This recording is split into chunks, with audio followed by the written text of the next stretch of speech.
सो जितना भी मैंने सीखा या समझा है वो ये है कि पहले हम लोग खुद ही नहीं क्लियर हैं। तो पंजाब में यूथ के लिए जितना मैं समझता हूँ कि उतनी रिसोर्सेज वो उतना प्रोवाइड नहीं कर रहे हैं, बच्चे क्लियर नहीं है, अच्छा इंफ्रास्ट्रक्चर नहीं है, अच्छी अपॉर्चुनिटी नहीं है, वो विजन नहीं है या वो मोटिव नहीं है। सिर्फ अभी ले जा रहे होते वो भी गया सी, वो पढ़ाई भी कर रहे थे, काम भी कर रहे हैं। तो मैं बता रहा हूँ वहाँ फिर वही वाली जानवरों जैसी ज़िंदगी है अगर आप सिर्फ यही करना चाहते हैं। वो फॉरेन में जाके वो हर चीज़ कर रहे हैं जो यहाँ पर वो करते नहीं थे, जिसको इवन वो लोग मतलब यहाँ पर अगर कोई वेटर काम कर रहा है, कोई काम कर रहा है, उसको वो कुछ समझते नहीं थे। यूथ एम्पावरमेंट एंड डेवलपमेंट के लिए उतना पड़ेगा, क्योंकि अगर ये दोनों चीज़ें अच्छे से हुई तो मुझे लगता है कि जहाँ यूथ ने ग्रोथ किया वहाँ पंजाब ग्रोथ करेगा। ਸਤਿ ਸ਼੍ਰੀ ਅਕਾਲ। ਦ ਸਮਰ ਨਿਊਜ਼ ਤੇ ਖਾਸ ਪ੍ਰੋਗਰਾਮ ਯੂਥ ਦੀ ਆਵਾਜ਼ ਦੇ ਵਿੱਚ ਤੁਹਾਡਾ ਸਵਾਗਤ ਹੈ।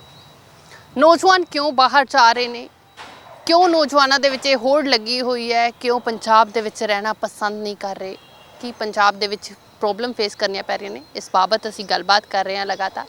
ਤੇ ਅੱਜ ਸਾਡੇ ਨਾਲ ਸੋਸ਼ਲ ਐਕਟਿਵਿਸਟ ਨੇ, ਰੋਹਿਤ ਨੇ, ਇਹਨਾਂ ਤੋਂ ਜਾਣਾਂਗੇ ਕਿਉਂਕਿ ਲਗਾਤਾਰ ਨੌਜਵਾਨਾਂ ਦੇ ਵਿੱਚ ਵਿਚਰਦੇ ਰਹਿੰਦੇ ਨੇ ਕਿ ਕਿੱਦਾਂ ਦੀਆਂ ਪ੍ਰੋਬਲਮਸ ਜਿਹੜੀਆਂ ਨੇ। ਰੋਹਿਤ, ਕਿੱਦਾਂ ਦੀਆਂ ਪ੍ਰੋਬਲਮਸ ਫੇਸ ਕਰਨੀਆਂ ਪੈਣਗੀਆਂ? देखिए यूथ को सबसे पहले क्योंकि मेरा सारा we are working on youth empowerment and development since last 10 years and being a student I am pursuing my masters in social work. So जितना भी मैंने सीखा या समझा है वो ये है कि पहले हम लोग खुद ही नहीं क्लियर हैं। सेकंड है कि गवर्नमेंट, अगर मैं पंजाब, सिर्फ पंजाब की बात करूं अगर, तो पंजाब में यूथ के लिए जितना मैं समझता हूं कि उतनी रिसोर्सेज वो उतना प्रोवाइड नहीं कर रहे हैं, बच्चे क्लियर नहीं है, अच्छा इंफ्रास्ट्रक्चर नहीं है, अच्छी अपॉर्चुनिटी नहीं है। बट अगर रिसेंटली अभी कुछ मैं अगर मिस्टर भगवंत मान जी अभी आए हैं तो कुछ ना कुछ उन बच्चों के लिए अभी शुरू किया है। जो सबसे बड़ी प्रॉब्लम है वो है कि हम पहले खुद ही क्लियर नहीं होते, सेकंड खुद क्लियर नहीं होते हैं, दूसरा रिसोर्सेज हमारे पास वैसा इंफ्रास्ट्रक्चर, वैसी अपॉर्चुनिटी नहीं है। अगर मैं कुछ as a social entrepreneur business शुरू करने वाला हूँ, मेरे पास अच्छे आइडियाज़ हैं, तो मेरे को नेक्स्ट प्रॉब्लम ये आएगी कि मेरी गवर्नमेंट या जहाँ मैं रहता हूँ पंजाब में, तो वो मेरे को कितनी अपॉर्चुनिटी देते हैं। तो सेकंड, पहला तो खुद का रहता है, पर अगर खुद को स्टैंड कर लो और अच्छे आइडियाज़ के साथ आगे आओ तो मुझे लगता है फिर मेरी गवर्नमेंट मुझे सपोर्ट नहीं दे रही है, उतना अच्छा प्लेटफॉर्म नहीं दे रही है मुझे। तो ये एक रीज़न है कि बीइंग मतलब सोचने की और समझने की भी ज़रूरत है, गवर्नमेंट को भी पैरेलली। तो ये दोनों चीज़ें साथ साथ चलेंगी कि खुद के लिए भी आपको क्लियर होना पड़ेगा और गवर्नमेंट को भी यूथ एम्पावरमेंट एंड डेवलपमेंट के लिए उतना पड़ेगा, क्योंकि अगर ये दोनों चीज़ें अच्छे से हुई तो मुझे लगता है कि जहाँ यूथ ने ग्रोथ किया वहाँ पंजाब ग्रोथ करेगा। ਰੋਹਿਤ, ਜਿਵੇਂ ਤੁਸੀਂ ਜ਼ਿਕਰ ਕਰ ਰਹੇ ਹੋ ਕਿ ਅਫਕੋਰਸ ਅਸੀਂ ਖੁਦ ਵੀ ਕਲੀਅਰ ਨਹੀਂ ਹੁੰਦੇ, ਪਰ ਕਿਤੇ ਨਾ ਕਿਤੇ ਸਵਾਲ ਇਹ ਉੱਠਦਾ ਹੈ ਕਿ ਜਦੋਂ ਕੁਝ ਸਟਾਰਟਅਪ ਅਸੀਂ ਸ਼ੁਰੂ ਕਰਨਾ ਹੁੰਦਾ ਹੈ ਉਹਦੇ ਲਈ ਫੰਡਸ ਕਿੱਥੋਂ ਆਣਗੇ। ਪਰ ਜੇਕਰ ਇੱਕ ਫੈਮਿਲੀ ਦੇ ਵਿੱਚੋਂ ਇੱਕ ਬੱਚੇ ਨੂੰ ਬਾਹਰ ਭੇਜਣਾ ਹੈ, ਜੇ ਫੈਮਿਲੀ ਉਹਦੇ ਲਈ 30-40 ਲੱਖ ਰੁਪਏ ਦਾ ਅਰੇਂਜਮੈਂਟ ਕਰ ਸਕਦੀ ਹੈ ਤਾਂ ਉਹ 30-40 ਲੱਖ ਉਹਦੇ ਸਟਾਰਟਅਪ ਦੇ ਲਈ ਇੱਥੇ ਘਰ ਦੇ ਵਿੱਚ ਕਿਉਂ ਨਹੀਂ ਅਸੀਂ ਉਸ ਨੂੰ ਦੇ ਸਕਦੇ? जी देखिए, एक सिग्मा बना हुआ है स्पेशली इन पंजाब, और एक बहुत बड़ा ना ये मैं कह रहा हूँ कि आप समझ लीजिए एक सिस्टम बन गया पंजाब में कि भाई असी अपना एक दूजे ਨੂੰ देख के कि अपना ओदा मुंडा भी गया भाई असी आपदा मुंडा भी भेजना, चाहे मकान बेचना पै जाए, कुछ चीज़ें होती हैं। मैं नहीं मानता कि हमारे यहाँ पर अपॉर्चुनिटी नहीं है। आज अगर मैं सेंट्रल गवर्नमेंट की बात करूँ या मिस्टर नरेंद्र मोदी जी की भी बात करूँ, जो कि मुझे इस फील्ड में बहुत अच्छा उन्होंने यूथ के लिए और सोशल एंटरप्रेन्योर जो आगे बढ़ रहे हैं उनको MSME के थ्रू बहुत सारे लोन्स देने शुरू कर दिए उन्होंने कि आप आइडिया लाइए, अपना काम खोलिए, आपको इतने लाख रुपए का, इतने रुपए का लोन होगा जो कि आप बेफिक्र और बड़े अच्छे से ले सकते हैं, अपना स्टार्टअप शुरू कर सकते हैं। बट यहाँ पर बात है कि पंजाब के बच्चे थोड़ा सा जो वहाँ पर सर्कमस्टेंसेस ऐसे हैं कि क्लियर नहीं है। पहले क्लियर होना ज़रूरी है उनको, एक दूसरे को देखकर। मैं देखिए, मैं अब आपको, मेरे बहुत सारे दोस्त फॉरेन में हैं, बड़ा क्लियर करता हूँ कि वो वहाँ जाकर भी क्या कर रहे हैं। वहाँ जाकर भी एकदम से कोई लाखों रुपया नहीं कोई कमा रहा है, वहाँ पर भी कुछ इंडियंस हैं जिनके अंडर वो काम कर रहे हैं, वहीं वेटर कर रहे हैं, वहीं गाड़ियाँ चला रहे हैं, वहीं बहुत सारी चीज़ें कर रहे हैं जो यहाँ पर भी कर सकते हैं। और मैं अगर मैं अभी कनाडा की बात करूँ तो वहाँ पर तो बहुत बुरा हाल है, जहाँ मैक्सिमम पंजाबी जा रहे हैं। तो आप उतनी इन्वेस्टमेंट है जो 40-50 लाख रुपया लगाकर अगर आपको वहीं जाकर फिर उतने ही धक्के खाने हैं या उतना ही आपको मिसगाइड वहाँ पर भी किया जाएगा। आप मान लीजिए अगर 100 बच्चा गया है तो मैं आपको बता रहा हूँ 100 में से भी 2 से लेकर 5 बच्चा होगा जो कुछ कमा रहा होगा अच्छे तरीके से, वरना वहाँ पर भी उतना ही ज़्यादा स्ट्रगल, यहाँ से ज़्यादा स्ट्रगल है। पर अब जैसे जैसे हमारा देश बदल रहा है वैसे वैसे यहाँ पर अपॉर्चुनिटीज़ भी बहुत ज़्यादा बढ़ी हैं, नई नई इंडस्ट्रीज़ आई हैं, सेटअप्स आए हैं, और आपको एज अ सोशल एंटरप्रेन्योर बहुत बड़े बिजनेस हैं। आप, मैं कहीं दूर नहीं जाऊँगा, आज आप यहीं देख लीजिए, बड़े एजुकेटेड लोग हैं जिन्होंने खाने पीने का काम शुरू किया है, बहुत नई चीज़ें इनोवेशन लेकर आए हैं, और बहुत सारी जॉब्स अपॉर्चुनिटी भी है। हमें पहले से ही हमारा माइंड सेट किया होता है भाई सरकारी नौकरी में ही जाना है, वरना आपका कोई फ्यूचर नहीं है। ये क्यों किया हुआ, और ये किन्होंने किया हुआ? समाज ने, कि सरकारी नौकरी मिलेगी जी तो आपको टाइम से सैलरी आएगी, अच्छी शादी होगी। एक ये जो प्रेशर है ना, ये बच्चे पर शुरू से डालना शुरू कर देते हैं। फिर हमारे ऊपर सरकारी नौकरी का एक रहता है कि सरकारी नौकरी है तो सब कुछ है, वो सारे दरवाजे बंद कर देते हैं। कौन कर देता है? हमारे पेरेंट्स, या जहाँ पर हम पढ़ते हैं, जिनके बीच में रहते हैं, वो रिश्तेदार क्या बोलेंगे, वो चार लोग क्या बोलेंगे, ये और जो चीज़ें हैं, अपॉर्चुनिटीज़ हैं, ये हमें वहाँ देखने ही नहीं देते, जबकि आज देश अपॉर्चुनिटी से भरा हुआ है। तो ये बहुत बड़ी बात है कि हमें क्लियर होना होगा, और हमारे आसपास की जो हमारी अपॉर्चुनिटी देश में या पंजाब की बात करूँ तो बहुत सारी चीज़ें यहीं पर है। ਇਹ ਤੁਸੀਂ ਬਹੁਤ ਸੋਹਣੀ ਰੋਹਿਤ ਗੱਲ ਕੀਤੀ ਕਿ ਇਹ ਚਾਰ ਲੋਕ ਕੀ ਕਹਿਣਗੇ। ਹਾਲਾਂਕਿ ਸਾਨੂੰ ਇਹ ਨਹੀਂ ਪਤਾ ਹੁੰਦਾ, ਉਹ ਚਾਰ ਲੋਕਾਂ ਦਾ ਸਾਡੀ ਲਾਈਫ ਦੇ ਵਿੱਚ ਕੋਈ ਲੈਣ ਦੇਣ ਨਹੀਂ ਹੁੰਦਾ, ਲੇਕਿਨ ਅਸੀਂ ਉਹਨਾਂ ਦੀ ਉਹ ਇੰਨਾ ਜ਼ਿਆਦਾ ਪ੍ਰੈਸ਼ਰਾਈਜ਼ ਆਪਣੇ ਆਪ ਨੂੰ ਕਰ ਲੈਂਦੇ ਆ ਕਿ ਉਹ ਚਾਰ ਲੋਕ ਸਾਨੂੰ, ਅਸੀਂ ਕਿਤੇ ਨਾ ਕਿਤੇ ਸ਼ਾयद ਮੈਨੂੰ ਲੱਗਦਾ ਹੈ ਕਿ ਸਾਡੇ ਯੂਥ ਨਾ ਇਨਸल्ट फील करना शुरू कर देता। राइट, ये सच्चाई है कि समाज या हमारे को जो आसपास के लोग हैं, आपको दो तरह से मिलेंगे, अच्छा गाइड करने वाले भी और मिस गाइड करने वाले भी।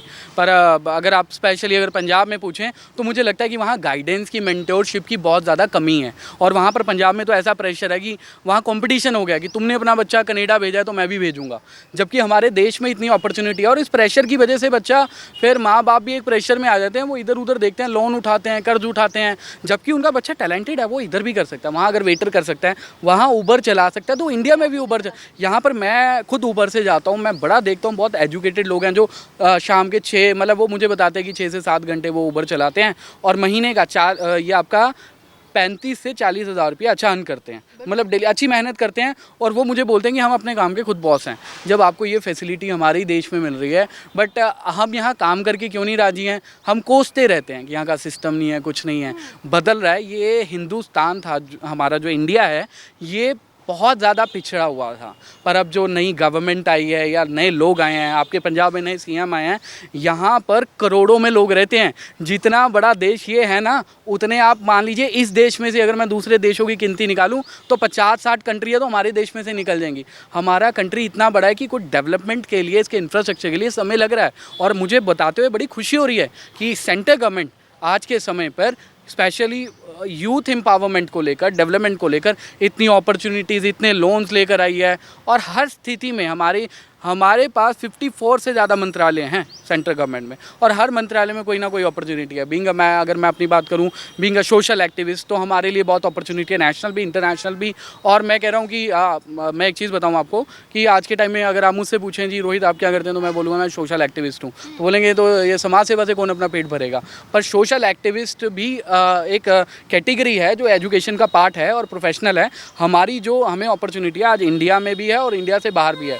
और हमारी जो सैलरी शुरू होती है 40 से लेकर लाखों रुपए में जाती है। तो मैं जस्ट आपको एक एग्जांपल दे रहा हूँ। क्यों मुझे ये पता है? क्योंकि मैं क्लियर हूँ, मुझे पता है मेरी सरकार मुझे क्या अपॉर्चुनिटी दे रही है। आज मुझे इंटरनेट चलाना आता है, बहुत चीज़ें चलानी आती हैं। तो हमारे यहाँ जो 4 लोग हैं ना, हम उनकी नहीं सुनते हैं। आज ये नया भारत है, नव भारत है, और यहाँ पर जो युवाओं के लिए जो सक्षम काम सरकार कर रही है, स्टेट गवर्नमेंट कर रही है, मतलब उस पर हमारा फोकस है। ਬਿਲਕੁਲ ਰੋਹਿਤ, ਜਿੱਦਾਂ ਗੱਲ ਕਰੀਏ ਕਿ ਸਾਲ ਦੇ ਵਿੱਚ ਪਤਾ ਨਹੀਂ ਕਿੰਨੇ ਨੌਜਵਾਨ ਸਾਡੇ ਬਾਹਰ ਜਾ ਰਹੇ ਆ, ਕਰੋੜਾਂ ਰੁਪਇਆ ਅਸੀਂ ਬਾਹਰ ਦੇ ਰਹੇ ਆ। ਜੀ, ਸਾਡੀ ਇੰਡੀਆ ਦੀ ਕਰੰਸੀ ਕਰੋੜਾਂ ਰੁਪਏ ਦੇ ਵਿੱਚ ਜਿਹੜੀ ਬਾਹਰ ਜਾ ਰਹੀ ਹੈ ਇਸ ਸਾਲ। ਜੇ ਉਹ ਕਰੋੜਾਂ ਰੁਪਇਆ ਸਾਡੇ ਇੰਡੀਆ ਦੇ ਵਿੱਚ ਲੱਗ ਜਾਂਦਾ ਹੈ ਤਾਂ ਕੀ ਸਾਡਾ ਇੰਡੀਆ ਨਹੀਂ ग्रो ਕਰੂਗਾ? कि ਬਾਹਰਲੇ ਲੋਕ नहीं इंडिया ਦੇ ਵਿੱਚ ਆਣਗੇ? 100% ग्रो करेगा जी। मैं सबसे पहले ना मैं एक क्लियर कर दूं कि या तो फिर आप देखिए जी, जाने का, बाहर जाने का 2 चीज़ें एक मतलब क्लियर होना चाहिए। अगर मुझे रोहित को फ़ॉरेन जाना है तो मुझे स्टडी बेस पर जाना है, और मैं बड़ा क्लियर होना चाहिए कि मैं 3 साल पढ़ाई करूँगा और उस पढ़ाई के बाद मुझे वहाँ पर ये कोर्स मिलेगा या मैं अपने देश में वापस आके ये कोर्स करूँगा। बच्चों को क्या आज एक सिग्मा या चैप्टर पढ़ाया जा रहा है, तुसी बाहर जाओ, स्टडी वीज़ा लो। आ जेडे बैठे हुए ने ना एजेंट, सबसे ज़्यादा बच्चों को मिसगाइड कर रहे हैं। तुसी 1 लाख रुपया ले आओ, असी तुहानू बाहर भेज दिन्ने आ। ਤੁਸੀਂ ਉੱਥੇ ਵੀज़ा ਉਹ क्या होता है डायरेक्ट वर्क वीज़ा नहीं मिलता, वर्क वीज़ा के प्रोटोकॉल्स कुछ हो रहे हैं, आइल्स के प्रोटोकॉल्स कुछ हो रहे हैं, तो इन्होंने शॉर्टकट बताना शुरू कर दिया। ये नहीं बच्चों को समझाते जो वीज़ाज़ लगवाते हैं ना कंपनियां एजेंट, कि आप जाके वहाँ का आपका फ्यूचर क्या होगा, क्योंकि उन्होंने तो भर दिया अपनी जेबें, वो तो कमाने के लिए बैठे हैं, वो आपको पूरा गाइड करेंगे, ऐसे आपको 10 चीज़ें बताएंगे, क्योंकि आपके मन में चलता है बाहर जाऊँगा मैं, मास्टर्स या अपनी ग्रेजुएशन करने चला जाता हूँ, उसके बहाने जो मुझे वहाँ पर काम करके पैसा कमाना है मैं वो कमाऊँगा। एक्चुअली बच्चे वहाँ पढ़ने नहीं जाते, वहाँ पैसा कमाने जाते हैं कि, और वो क्लियर नहीं होते हैं। जब वो वहाँ पर जाते हैं किसी भी देश में जाएँ तो वहाँ के अपने रूल्स होते हैं जो कि एजेंट्स उन्हें प्रॉपर नहीं बताते हैं। एजेंट्स उन्हें सिर्फ उतना समझाते हैं कि आप फ़ॉरेन कैसे जा सकते हो, वो शॉर्टकट उन्होंने बना लिया है। बिज़नेस है, उनके फ़ॉरेन भी बैठे हुए हैं जो माई बाप हैं, इन लोगों ने मिली भगत है। पर एक अच्छा एजेंट है, मैं मानता हूँ अगर अच्छे एजेंट्स भी बैठे हैं, वो बच्चे से ज़रूर पूछेगा कि भाई अगर आपका सिर्फ यही फोकस है या इसी काम के लिए आप जाना चाहते हो तो आप रहने दो। तो इसलिए जो बच्चे बाहर जा रहे हैं ना, मुझे नहीं लगता है कि अगर आपका मिशन नहीं है और वो विजन नहीं है या वो मोटिव नहीं है, सिर्फ आप इसलिए जा रहे होते वो भी गया सी, वो पढ़ाई भी कर रहे थे, काम भी कर रहे हैं, तो मैं बता रहा हूँ वहाँ फिर वही वाली जानवरों जैसी ज़िंदगी है अगर आप सिर्फ यही करना चाहते हैं। बट अगर आप पूरा क्लियर हैं कि आप फ़ॉरेन जा रहे हैं, आपको वहाँ पढ़ाई करनी है, और पढ़ाई के बाद आपको ये भी पता आपको क्या करना है, वहाँ क्या अपॉर्चुनिटीज़ है, वहाँ प्राइवेट और गवर्नमेंट की क्या स्कीम्स है आपके लिए, अगर वहाँ नहीं है तो वहाँ से जो आपने पढ़ाई अपना कोर्स किया तो मेरे वापस इंडिया में कितना आपको अपॉर्चुनिटी मिलेगी, तो आप 100% सक्सेसफुल हो। पर अगर आप सिर्फ एक ही रीज़न की जा रहे हो कि मैंने पैसा कमाना है, वहाँ बहुत पैसा मिल रहा है, ट्रक मिल रहा है, तो अब वो रेवोल्यूशन, वो जो था चेंज, वो ख़त्म हो गया। आप ज़रूर अपने पर्सनल किसी बंदे से पूछेगा कि कनाडा में या किसी और स्टेट में या किसी और कंट्री में क्या अपॉर्चुनिटीज़ हैं। ये हमारे सामने है, ये सब कुछ हम देख रहे हैं लगातार, क्योंकि ऐसी न्यूज़ भी आ रही हैं, या जो बच्चे वहाँ पे सफ़र कर रहे हैं वो लाइव हो के बताते हैं कि कैसा कैसा स्ट्रगल उनको करना पड़ रहा है। राइट। तो मैं वही कह रहा हूँ कि स्ट्रगल क्यों करना पड़ रहा है, क्योंकि आप क्लियर नहीं थे। आपको ये एक पिक्चर दिखाई गई है कि आप फ़ॉरेन जाओगे, डॉलर कमाओगे, वहाँ रेस्टोरेंट में भी काम करेंगे तो उतना पैसा है। अरे भाई, अगर आपको उतना ही, मतलब अगर उतनी मेहनत वहीं करनी है, अपने आप को डिप्रेस करके उतना काम करना है, क्योंकि मैं मानता हूँ यदि वही व्यक्ति आगे बढ़ता है जो मानसिक और शारीरिक तौर से, मेंटली और फिजिकली फिट है, फिर प्रॉब्लम जो मर्जी हो, अगर वो मेंटली और फिजिकली फिट है तो वो कुछ भी कर जाएगा। पर आप जाते ही वहाँ पर इतना डिप्रेशन में आ जाते हो, क्योंकि आपको जिन्होंने आपके लिए लोन लेकर आपको जहाज़ पे बिठाकर दूसरे देश में भेजा है ना, वो आपके ऊपर डिपेंड है कि आप हर महीने अब उनका लोन चुकाने में मदद करें। पर आपको एक पिक्चर ऐसी बना के भेज दी जाती है, जाते ही जी आप तो लाखों रुपया कमा लोगे। जब आप वहाँ पहुँचते हो, जो कमिटमेंट्स होती हैं एजेंट्स की, या जो आपके अपने भी होते हैं कि हाँ कोई ना आने दो, असी देख लांगे, मैं आपको लाइव चीज़ें बता रहा हूँ कि वो सब चेंज हो जाते हैं। बट अगर आप फिर भी क्लियर हो कि वहाँ जाकर आप सेल्फ डिपेंडेड हो, मैं हार्ड वर्क भी करूँगा, मेंटली प्रेशर भी मैं झेल लूँगा, और आप अपने सब्जेक्ट को लेकर क्लियर हो, फिर तो ठीक है। बट अगर आप सिर्फ इसी चीज़ को देख कर, दूसरों को देख कर जा रहे हो, फिर ये वेस्ट ऑफ मनी है। मैं नहीं समझता। फ़ॉरेन जाने का एक पहले कुछ और कल्चर था, लोग पढ़ाई करके वापस आते थे या वहाँ बड़ी बड़ी कंपनीज़ में जाते थे। आज फ़ॉरेन जाने का कल्चर ही चेंज हो गया कि हमें वहाँ सेट होना है, PR लेनी है। अगर आप स्मार्ट हो तो और कंट्रीज़ है, जो फ़ॉरेन मिनिस्ट्रीज़ हैं, वो आपसे ज़्यादा सुपर स्मार्ट हैं। सो मैं ये नहीं कह रहा, मैं ये बोलता हूँ कि हर व्यक्ति को, स्पेशली फॉर यूथ, आपको करियर बनाना बहुत ज़रूरी है। इवन मैं तो ये कहता हूँ, बड़े बड़े सपने देखिए, कनाडा ही नहीं, लंदन, यूरोप, पूरे वर्ल्ड पड़ा है। I was also part of so many international events, I learn so many things from them, I also met with the officials from high authority. So मुझे बहुत कुछ चीज़ें वहाँ से सीखने को मिली, करा, काम किया उनके साथ, बहुत सारी रिकग्नाइजेशन मिली। पर दोबारा मैं देश में आया हूँ क्योंकि मेरे दिमाग की नसें खुल गई कि क्या अपॉर्चुनिटी है वर्ल्ड लेवल पर। तो मैं सीखा, किया। तो ज़रूरी है आपको वर्ल्ड लेवल पर इंटरनेशनल एक्सप्लोजर लेना, बट सबसे पहली बात आपको क्लियर होना है, किसी के प्रेशर में नहीं आना। ये सबसे बड़ी बात है जो आज मिसगाइड करते हुए बच्चे जो जा रहे हैं ना, ये मिसगाइड की वजह से है। और वहाँ जाकर जो एजेंट्स ने उन्हें मिसगाइड किया है, क्योंकि पेपर वर्क तो एजेंट करवाता है। अब वो बेचारे कनाडा में, अभी वहाँ की मिनिस्ट्री कुछ को डिपोर्ट करने वाली थी, तो सभी इकट्ठा हुए। वो क्या था रीज़न कि कुछ एजेंट्स या जिस तरह से भी वो गलत तरीके से उनका पेपर वर्क हुआ है या गलत तरीके से रह रहे हैं, उन बच्चों की या उनके माँ बाप की गलती नहीं है, सारी गलती है गाइडेंस की, सारी गलती है आपकी। मेरा विज़न क्या होना चाहिए, क्योंकि नहीं पता होता है। तो आज ज़रूरी है खुद को जागरूक करना, समझना, और आंखें बंद करके नहीं। ये वो देश है जिसे आज सभी बड़े ध्यान से देखते हैं और जिसकी उन्नति और तरक्की की आज विश्व भर में मैं कह रहा हूँ कि प्रशंसा हो रही है। और देश के प्रधानमंत्री जी के माध्यम से बहुत सारी चीज़ें हो रही हैं। और इवन मैं एक चीज़ बताऊँ, पंजाब भी ग्रो कर रहा है। तो मैं नहीं मानता कि अब पंजाब वैसा होने वाला है आने वाले टाइम में, बट ये है कि अगर आप अच्छी गाइडेंस के साथ जाओगे, बहुत ज़रूरी है। अगर आपको जाना है तो आपको पता होना चाहिए क्या है, विजन क्लियर होना चाहिए। मिस गाइड करने वाले बहुत बैठे हैं। आप 10-15 लाख जिसने लेना है ना, वो आपको अच्छा नहीं बताएगा। वो ये बताएगा बस इसको भेज के तड़ी पार कराना है, मुझे जहाज़ में बिठाना है, ये चीज़ें रहेंगी। ਪਹਿਲਾਂ ਹੁੰਦਾ ਸੀਗਾ ਕਿ ਮਜਬੂਰੀਆਂ 'ਚ ਕਹਿੰਦੇ ਬੱਚੇ ਜਾਂਦੇ ਸੀਗੇ ਕਿ ਹਾਂ ਸਾਡੇ ਕੋਲੇ ਇੱਥੇ ਕੋਈ ਓਪਰਚੁਨਿਟੀ ਨਹੀਂ ਹੈ, ਬੱਚੇ ਜਾਂਦੇ ਸੀਗੇ, ਨੌਜਵਾਨ ਬਾਹਰ ਜਾਂਦੇ। ਪਰ ਅੱਜ ਕੱਲ੍ਹ ਤਾਂ ਅਸੀਂ ਦੇਖਦੇ ਹਾਂ ਅੱਛੇ ਘਰਾਂ ਦੇ ਬੱਚੇ ਜਾ ਰਹੇ ਆ ਇੱਥੇ, ਜਿਨ੍ਹਾਂ ਨੇ ਸ਼ਾਇਦ ਆਪਦੇ ਘਰੇ ਕਦੇ ਆਪਣੇ ਜੂਠਾ ਬਰਤਨ ਨਹੀਂ ਚੱਕਿਆ ਹੋਗਾ, ਉੱਥੇ ਹੋਟਲਾਂ ਦੇ ਵਿੱਚ ਜੂਠੇ ਬਰਤਨ ਮਾਂਜਦੇ ਨਜ਼ਰ ਆਉਂਦੇ। बिल्कुल बिल्कुल। ये चीज़ तो बिल्कुल हो रही है। देखिए मेरे बहुत सारे फ्रेंड्स हैं जो यहाँ पर तो गाड़ियों में घूमते हैं, अच्छे अच्छे फ्लैट्स हैं उनके, अच्छा पैसा है, वो वहाँ पर पिज़्ज़ा बना रहे हैं, even waiter as a waiter वो वर्क कर रहे हैं उधर, और हर चीज़ में प्लम्बरिंग में भी हैं, है ना। प्लम्बरिंग तो मैं मानता हूँ कि मतलब मैं एक चीज़ और यहाँ पे पॉइंट करना चाहूँगा, वो यहाँ वो फॉरेन में जाके वो हर चीज़ कर रहे हैं जो यहाँ पर वो करते नहीं थे। जिसको इवन वो लोग मतलब यहाँ पर अगर कोई वेटर काम कर रहा है, कोई काम कर रहा है, उसको वो कुछ समझते नहीं थे। आज पर वहाँ पर जाके सेम वर्क करना पड़ रहा है, बिकॉज प्रेशर है, करना पड़ रहा है। ये एक आप आता है ना, क्योंकि हम लोग प्रिपेयर नहीं होते उतना, तो पैसा भी चाहिए, वहाँ सर्वाइव भी करना है आपको। कब तक आप अपने पेरेंट्स पर डिपेंड रहोगे। पर मैं एक चीज़ मानता हूँ, अगर आप कहें कि फ़ॉरेन जाना चाहिए, आपको लगता है आप फ़ॉरेन जा रहे हैं, तो आपके अंदर कुछ स्किल्स होनी चाहिए। अगर आप वैसे भी, अगर मैं सच आज आपको मैं एक चीज़ बता रहा हूँ, अगर कोई यूथ जाना चाहता है तो यहाँ से स्किल डेवलपमेंट का आप कोर्स करें, और अच्छा स्किल्स हो, स्किल में प्लम्बरिंग हो, आपको बिजली का काम आता हो, आपको क्या कहते हैं मैकेनिक का काम आता हो, आपको लकड़ का कारपेंटर का काम आता हो, ऐसी ही बहुत सारे जो स्किल हाथ का काम है, अगर आपको ये आता है, बहुत प्रोफेशनल हो आप, फिर और आप स्टूडेंट भी हो, तो आप अपना प्रोफेशनल बेस पर वहाँ पर जा सकते हो, इससे संबंधित पढ़ाई भी कर सकते हो, और आप देखिए कि आपको आपके प्रोफेशनल के वहाँ पर पैसे मिलेंगे। ऐसा बच्चा कामयाब है वहाँ पर, जिसमें हाँ वो यहाँ पर मतलब वहाँ पर भी मेहनत करते हुए भी नहीं घबराएगा। और उसके जो मान लीजिए आप यहाँ पर 100 रुपीज़ मिल रहे हैं ना, मैं यहाँ पर हमारे देश में थोड़ा सा ये है कि एक प्लम्बर को बुला लिया, उसको बोल दिया 100 रुपये ले देंगे, उससे बेचारे से 1000 रुपये का काम करवा लिया। पर दूसरे देशों में अगर आपके अंदर स्किल है, या वो आपको मैकेनिक का स्किल है, कंप्यूटर स्किल है, अच्छी स्पीकिंग है आपकी, अच्छी मतलब आप बोल लेते हैं, किसी भी प्रकार का आपके अंदर स्किल है, तो आप बाहर जाकर बसोगे भी और अपने परिवार को भी बसा दोगे, अगर आपके अंदर किसी भी प्रकार का स्किल है।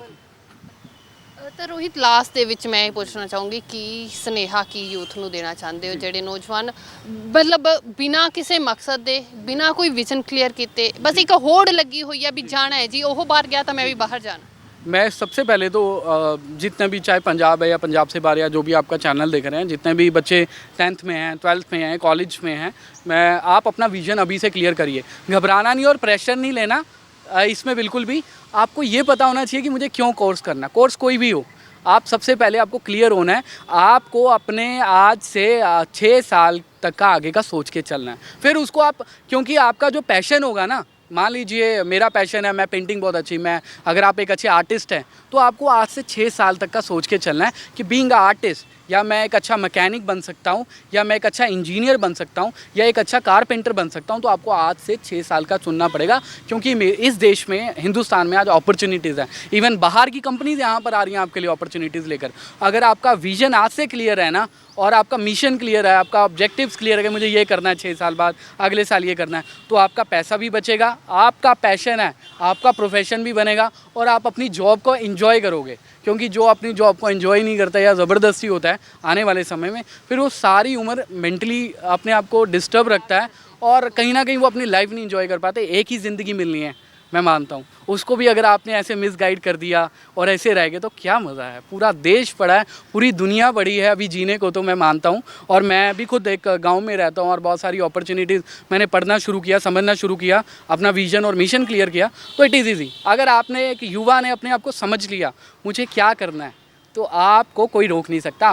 प्रॉब्लम्स आएंगी, मुसीबतें आएंगी, बहुत सारी रुकावटें आएंगी, पर कामयाबी की जो दरवाजे हैं ना, वो खुलने में आपके लिए समय नहीं लगेगा। और आप कामयाब होंगे। जब आप कामयाब होंगे, आप तरक्की करेंगे, तो समाज तरक्की करेगा, और जब समाज तरक्की करेगा तो पंजाब और देश तरक्की करेगा, और जब देश तरक्की करेगा तो मेरे को लगता है कि हिंदुस्तान का डंका फिर से एक बारी बजेगा। Thank you so much Rohit, बहुत चंगा लगे ਤੁਹਾਡੇ ਨਾਲ ਗੱਲਬਾਤ ਕਰਕੇ। Thank you ma'am, thank you so much. ਤਾਂ ਬੜਾ ਸੋਹਣਾ ਸੁਨੇਹਾ ਵਾਕਿਆ ਹੀ ਦਿੱਤਾ ਹੈ ਕਿ ਜਦੋਂ ਤੁਸੀਂ ਤਰੱਕੀ ਕਰੋਗੇ, ਤੁਹਾਡਾ ਸਮਾਜ ਤਰੱਕੀ ਕਰੂਗਾ, ਸਮਾਜ ਤਰੱਕੀ ਕਰੂਗਾ ਤਾਂ ਦੇਸ਼ ਵੀ ਤਰੱਕੀ ਕਰੂਗਾ, ਤੇ ਸਾਡਾ ਇਹ ਹਿੰਦੁਸਤਾਨ ਉਹਨਾਂ ਬੁਲੰਦੀਆਂ ਤੇ ਫਿਰ ਵਾਪਸ ਪਹੁੰਚੇਗਾ ਜਿਨ੍ਹਾਂ ਬੁਲੰਦੀਆਂ ਤੇ ਪਹਿਲਾਂ ਸੀ। ਤਾਂ ਵਾਕਿਆ ਹੀ ਯੁਵਾ ਨੂੰ, ਨੌਜਵਾਨਾਂ ਨੂੰ ਅੱਜ ਕਲੀਅਰ ਹੋਣ ਦੀ ਲੋੜ ਹੈ, ਆਪਣਾ ਵਿਜ਼ਨ ਕਲੀਅਰ ਕਰਨ ਦੀ ਜ਼ਰੂਰਤ ਹੈ। ਜ਼ਰੂਰੀ ਨਹੀਂ ਕਿ ਬਾਹਰ ਜਾ ਕੇ ਹੀ ਤੁਸੀਂ ਕਮਾਈਆਂ ਕਰ ਸਕਦੇ ਹੋ, ਆਪਣੇ ਘਰ ਦੇ ਵਿੱਚ ਰਹਿ ਕੇ ਆਪਣੇ ਪਰਿਵਾਰ ਦੇ ਨਾਲ ਰਹਿ ਕੇ ਵੀ ਤੁਸੀਂ ਕਮਾਈਆਂ ਕਰ ਸਕਦੇ ਹੋ, ਆਪਣੀਆਂ ਜੋ ਵੀ ਤੁਸੀਂ ਮਿੱਥੇ ਹੋਏ ਨੇ ਟੀਚੇ ਉਹਨਾਂ ਨੂੰ ਹਾਸਿਲ ਕਰ ਸਕਦੇ ਹੋ। ਕੈਮਰਾ ਪਰਸਨ ਗੁਰਵਿੰਦਰ ਦੇ ਨਾਲ ਚਾਲੂ ਮਿਰੋਕ, ਚੰਡੀਗੜ੍ਹ।